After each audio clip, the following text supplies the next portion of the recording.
네, 먼저 이 트럼프의 발언을 하나 꼽아봤습니다. 오늘이요, 우크라이나 전쟁 발발한 지 3년 되는 날이라고 합니다. 이 우크라 종전 관련한 협상이 이어지고 있는데, 이 미국 쪽에서 우크라 이제 패싱을 하면서 뭐 러시아 쪽이랑만 협의 이제 진행하는 이런 부분들에 대해서 젤렌스키 대통령이 굉장히 불편한 심기를 드러낸 게 그간의 상황인데요. 힘의 논리랄까요? 이런 부분들은 참 어쩔 수 없나 싶기도 하고요. 일단 가장 최근 기준으로 전해진 소식 알려드리겠습니다. 트럼프 대통령이 이 우크라이나와의 광물 협정 체결과 관련해서 합의에 매우 근접한 상황이고 희토류, 원유, 그리고 우리가 얻을 수 있는 다른 것까지 요구하고 있다. 이렇게 말을 했습니다. 여기 이제 젤렌스키 대통령도 미국과의 광물 합의안 초안이 작성되고 있다. 이렇게 발언을 했는데요. 그래서 이제 분석들을 보면 히토류 협상이 이번 주 중에는 좀 타결이 되지 않을까 이렇게 가능성 높게 점쳐지고 있는 상황입니다. 일단 이번 이슈가요. 미국이 그간 우크라이나 지원한 대가로 광물 자원 이런 걸 좀 확실하게 보장받겠다라는 기존의 입장을 다시 한번 재강조했다라고 볼 수 있는데 미국 차원에서 여러 좀 전방의 압박들을 우크라 쪽에 진행을 해 왔습니다. 뭐 머스크 스페이스X 있잖아요. 그 위성 인터넷 서비스 스타링크를 좀 차단할 수도 있다. 이런 언급도 좀 했었거든요. 그러니까 이게 문제가 우크라이나 쪽이 전쟁 일어나고 나서 통신망을 거의 이제 스타링크에 의존을 했었거든요. 그래서 스타링크가 차단이 되면 우크라이나 군은 큰 타격을 받을 수밖에 없는 그런 상황으로 가는 거니까요.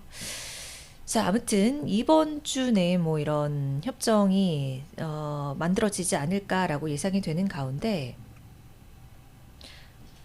어, 이 트럼프 미국 대통령이 군사 지원에 대한 대가로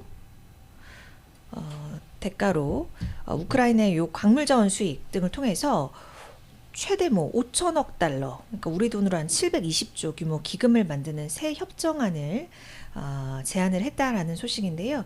기금 관리 권한은 미국이 가질 예정이고 이게 이제 재건 관련해서 쓰일 그러한 내용인데 우리가 여기서 이제 봐야 될 것은 미국과 러시아가 종전 협상 통해서 합의를 이루고 나면 우리 기업들, 그러니까 한국 산업계가 이 우크라 재건 시장에 어떻게 진입을 하냐 이 부분에 대해서 우리가 기대를 가질 수 있는 시점이라는 것이고요.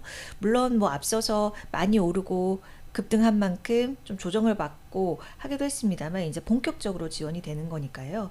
이 건설사 같은 경우에도 이미 2023년에 이런 재건 준비를 이미 그때부터 좀 진행을 해왔습니다. 그래서 재건 협력단 이런 것도 좀 일찌감치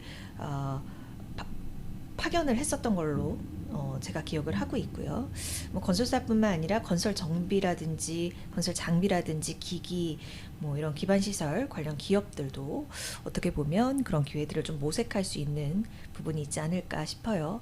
근데 지금 앞서 이제 제가 뭐 힘의 논리 이런 말씀을 좀 드렸던 것 같은데 뭐 그런 얘기도 있었어요. 이제 우크라이나가 나토를 가입하면 대통령직에서 즉시 사임하겠다, 물러나겠다 이렇게 이야기를 하기도 했는데 사실 이 나토 가입에서는 미국 쪽에서 강하게 말도 안 된다라는 입장을 좀 내세우고 있는 상황이어서 이 부분 관련해서도 같이 체크해 보시면 좋을 것 같아서 제가 정리를 해 보았습니다. 다음은 이거예요. 주말 새 좀 가장 컸던 얘기인데 북한의 해킹 그룹이 바이비트를 공격했다 이런 내용입니다. 그러니까 북한 해킹 그룹 라자루스의 소행으로 좀 추정이 되고 있는데 이 글로벌 가상화폐 거래소죠 바이비트를 공격해서 2조 원 넘게 좀 탈취를 했다고 합니다. 이러니까 투자자들이 당연히 공포심을 가질 거고 그래서 5조 원대 그런 규모의 대규모 인출, 그러니까 뱅크런 사태가 좀 발생을 하면서 영향을 준 건데요. 지금 도난된 이더리움이 이 바이비트의 총 자산의 한 10% 가깝게 해당이 된다고 합니다. 이 해커가 이더리움 지갑 중에 하나를 탈취했다라고 바이비트 CEO도 말한 상태이고요.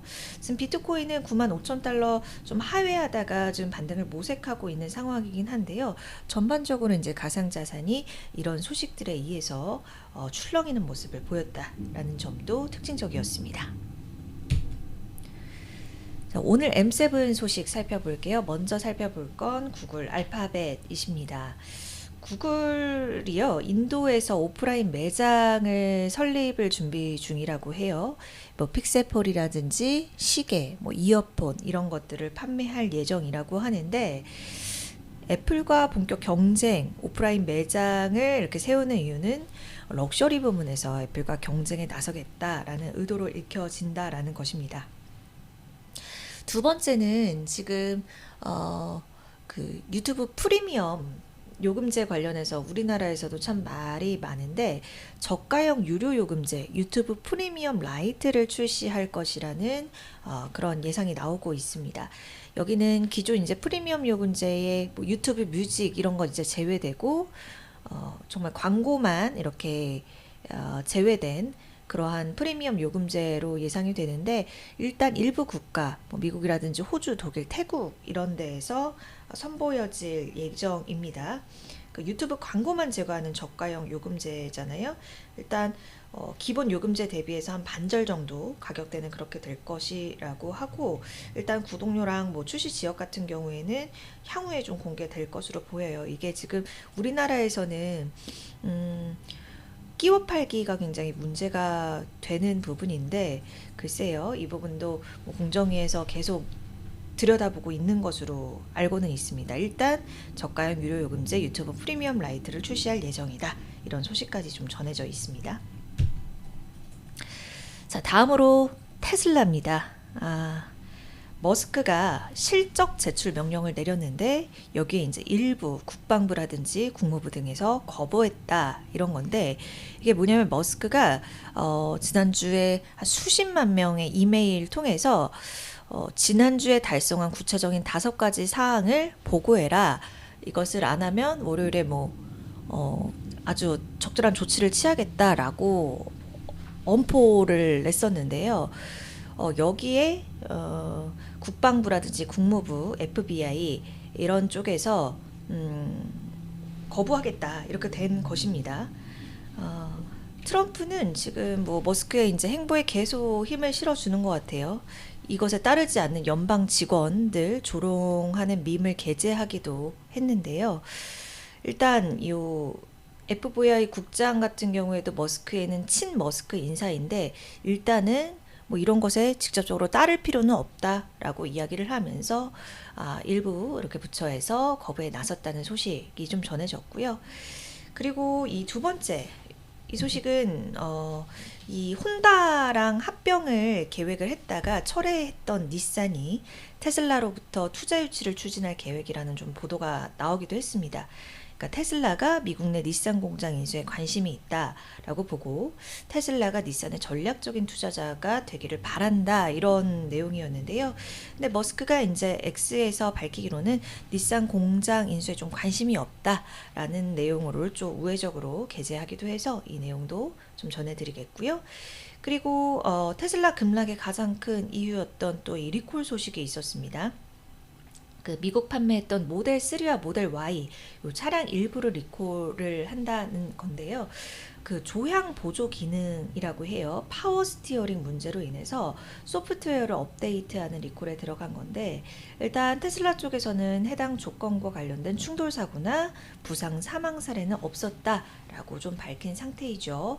그리고 현재 요 결함을 해결하기 위해서 소프트웨어 업데이트를 무료로 지금 제공 중인 상황입니다. 자, 오늘 M7은 이렇게 구글, 테슬라까지 좀 살펴보도록 하겠고요.